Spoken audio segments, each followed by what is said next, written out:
Hi there, I'm Thomas from Real Guitar School. Today I'm going to talk about guitar learning secret number 3. Learn in the correct order. Now there really is a best order to learn guitar. And in this video I'm going to talk about 3 important principles that you can use to decide if you're learning in the best order for you. Stay tuned.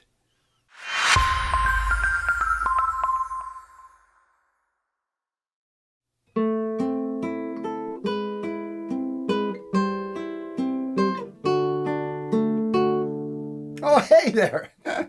Welcome back. So, when I first started teaching guitar, I really didn't have a clue. I did what a lot of guitar teachers do and taught my students songs that they wanted to learn, and sometimes I'd suggest songs, but really it wasn't the best way to teach, and I really had some train wrecks as time went on. I learned from both experience and because I really wanted to be a good teacher for my students. I learned to develop a systematic approach to teaching guitar. Depending on the style you want to learn, there are different materials that would be more appropriate. But there are principles that carry through pretty much any style of music. So I'm going to talk about today 3 of those principles that I found very important. The first principle is it's important to learn the foundation. It's important to learn the foundation in any skill that you're trying to learn. Obviously, you wouldn't try to learn algebra without first mastering to some degrees mathematics, adding and subtracting and multiplying.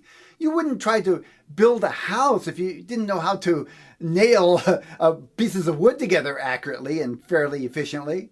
With guitar, there are fundamentals that you need to know and that will be used probably for the rest of your guitar playing career.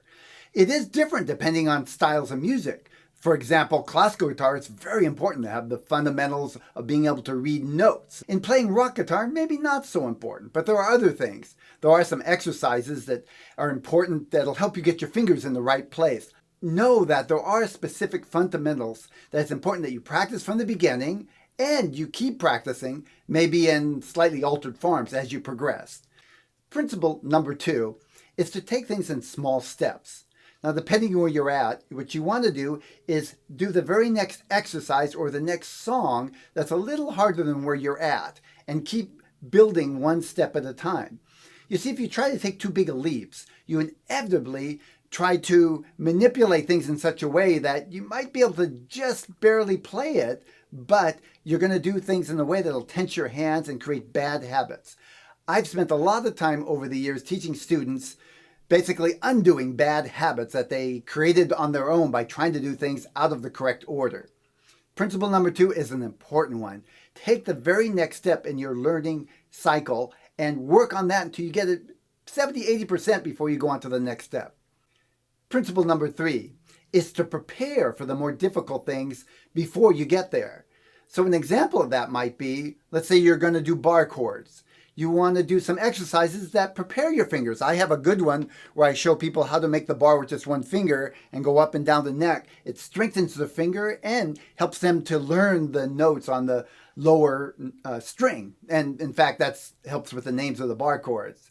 That makes it so much easier to do bar chords when you actually start doing them. I see a lot of people that start right with one of the hardest bar chords, the F. It's discouraging, and it also creates a lot of tension that they have to undo later. Another example might be if you're learning, let's say, a G chord. Instead of doing the most difficult one, start with a simpler one, either a 2-finger G chord or even a 1-finger G chord. Then build up, add the 2nd finger and then the 3rd finger later on.